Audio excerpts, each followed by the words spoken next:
We've got Absolutely. Tim. Their pronouns are he, they.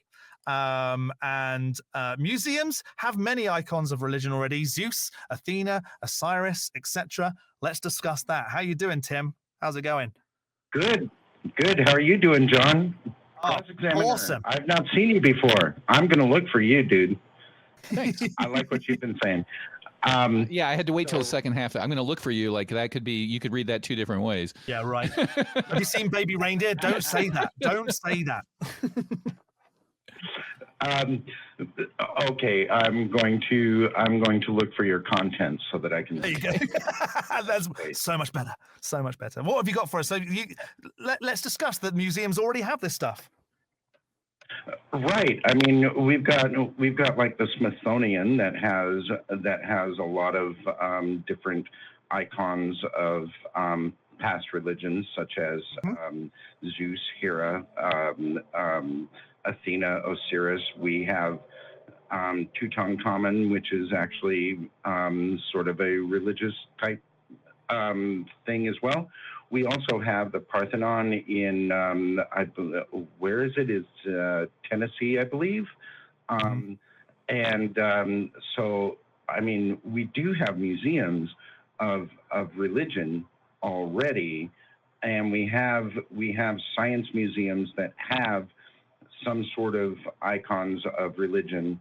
And why not have these icons? Because it is our past. Whether we believe it or not, we do have, it is part of our past. And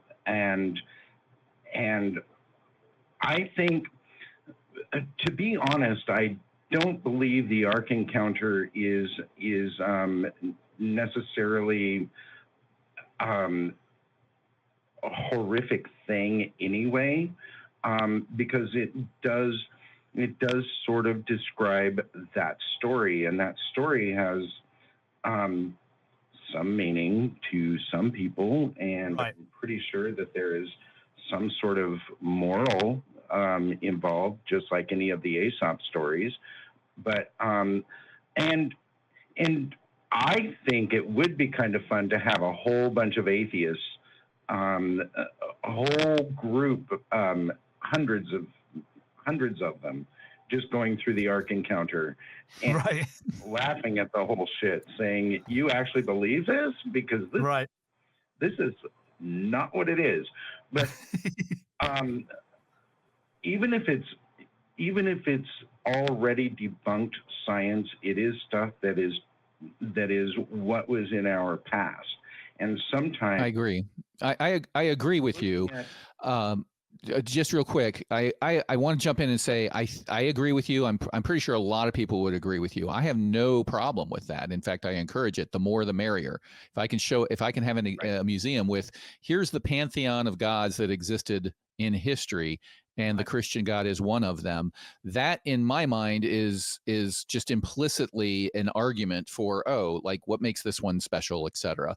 But I think my focus is, where's the line? The Smithsonian having a tour of the Tutankhamun artifacts and saying, this is what we found in the ground, and this is what people of the time believed. It's 100% accurate. You can slide down the scale, however, pretty quickly to, here's the Ark. This is what happened. Gather around, children.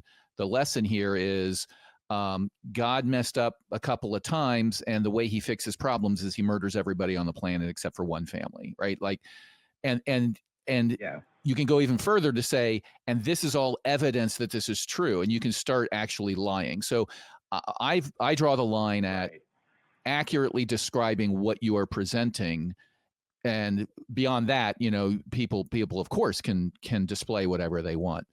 I really like your observation that, hey, there are science museums that have a bunch of iconography in it. That doesn't necessarily mean anything other than, hey, this is, like you said, this is what we found in the ground. This is what we know happened in the history, and this helps explain things. I'll take it further. I don't mind comparative religion classes being taught in public high schools. Read the Bible, read all of these other things. totally fine. It's the risk you run is the rogue teacher who says, and this one's the real one. That's obviously you need some eyeballs there. But yeah, I think I agree with you. But again, and maybe it's the lawyer in me coming in and saying, there's a line somewhere. It's gray area, but at some point there is a line that goes into lying and fraud and possibly things that even outside the legal experience that parents wouldn't want their children to experience, because even if you are a Christian, their interpretation of those events may not jive with your interpretation. Maybe you as a Christian have said, you know what, that's crazy. I don't believe penguins walked from the South Pole into the Middle East to get onto a boat. So I'm teaching my child that this is a metaphor. Whereas if I go to this museum, they're saying it literally happened. So even within Christianity, you might disagree. So watch out for those lines, I guess is my take. Right. And there's like, I just like to go back to the where you said about teaching, comparative religion in schools, and that is a thing in the UK, which it surprises me that it's not over here. We had a religious education class once a week in high school, and we would learn about the multitude, the big three, and then the older stuff, and talk about the gods that various people believed in. So that definitely needs to happen here. And see, he's right. It all depends on how they're selling it in these places. If the Ark Encounter are selling it as this is the truth, and that's where I have an issue. I don't want to support that kind of environment. I don't want to go to a place where they're saying this is the truth, and this, pay $119 and we'll tell you exactly how it is. Let's go more for this is how, in Egyptian times, this is how people preserve bodies, and they believe that sucking the brain out of the nose was what you needed to do. And there's certain offerings that you put on the body so that they move to the afterlife. And all education again is key in this situation. Let's show these people what happened, so that in the future it doesn't necessarily have to happen again. It's the same with lots of different things lots of stupid stuff that's happened in the past, the slave trade, those kinds of things. We need to talk about what happened so that it doesn't happen again. Let's move on. Let's be progressive. People believe that a man built a boat and had two of every kind on the boat and fed them for 40 days. And then they all dispersed after the boat was touched ground again, and the carnivores didn't eat the herbivores until they got back to their environment. And, they don't find any fossils on the way out of the Ark. That's not the truth. That's what people believed. And if somebody says that to you, you can say that sounds a bit silly to me. Right. I completely agree. And the thing is that if we are using our museums to discuss art, I mean, like the Pietà is probably one of the most beautiful pieces of art in marble that one can think of from that time. Michelangelo did a beautiful job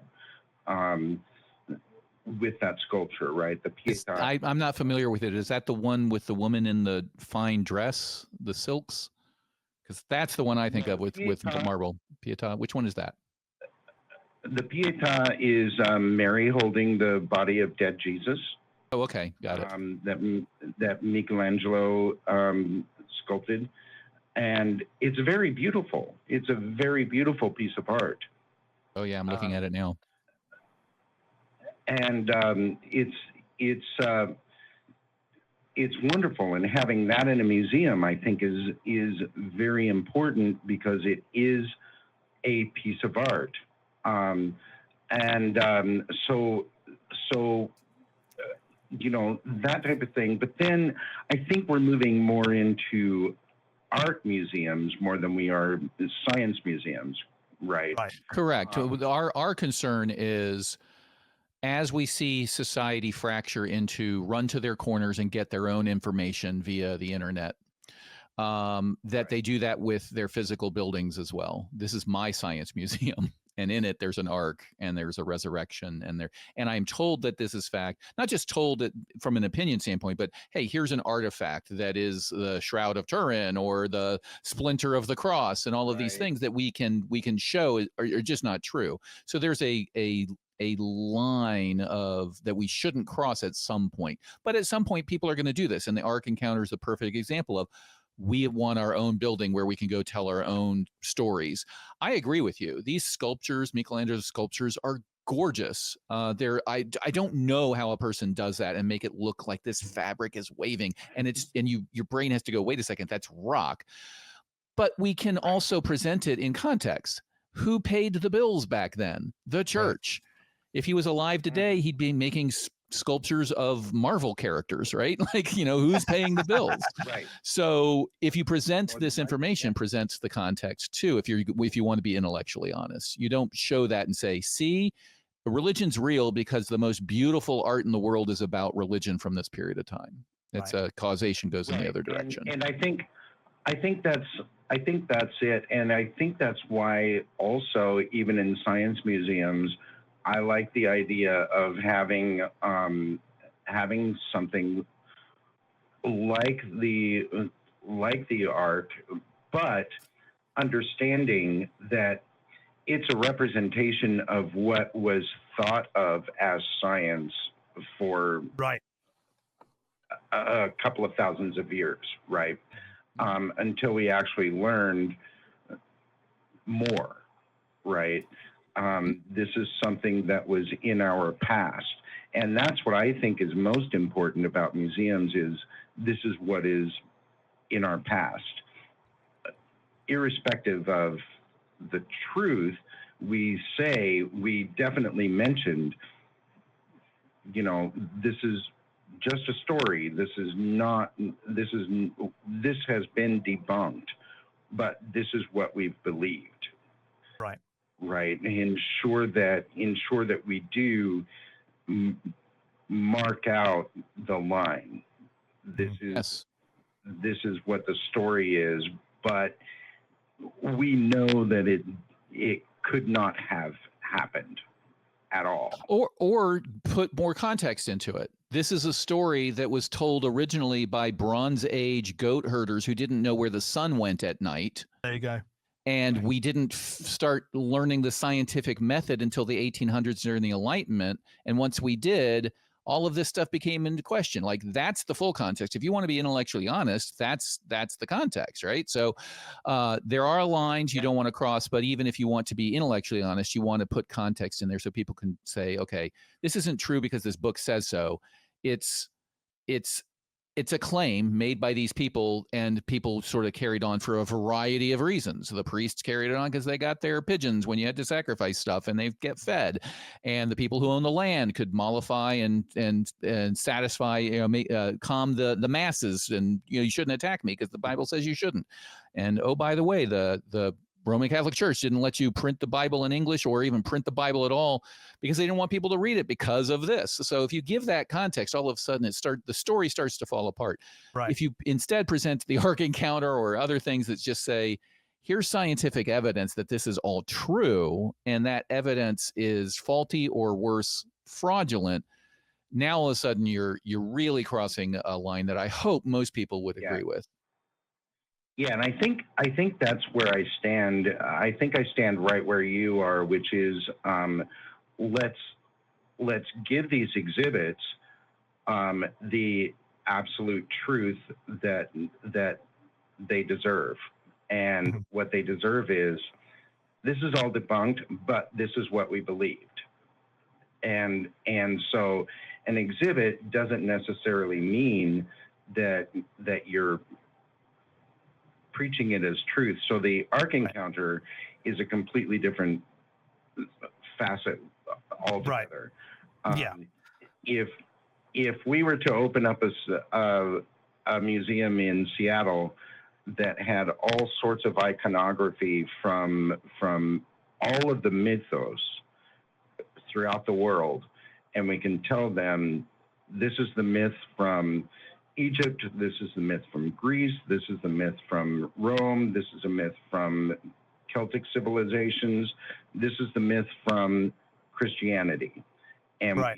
we talk about all of those myths, and we have these as I think that's very doable. And if it's a scientific museum that is talking about maybe things that the iconography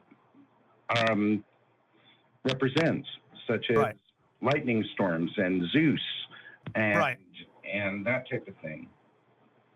I think you know, how many thousands of years has it taken for people to not really accept that the Egyptian gods are the true gods? You know, who's to say that in a couple of thousand years there might be some, you know, museums that go, this is what people believed in the 1900s, and people go, wow, mom, look at this, they believed that the three wise men came to a baby in a shed somewhere and gave him some presents.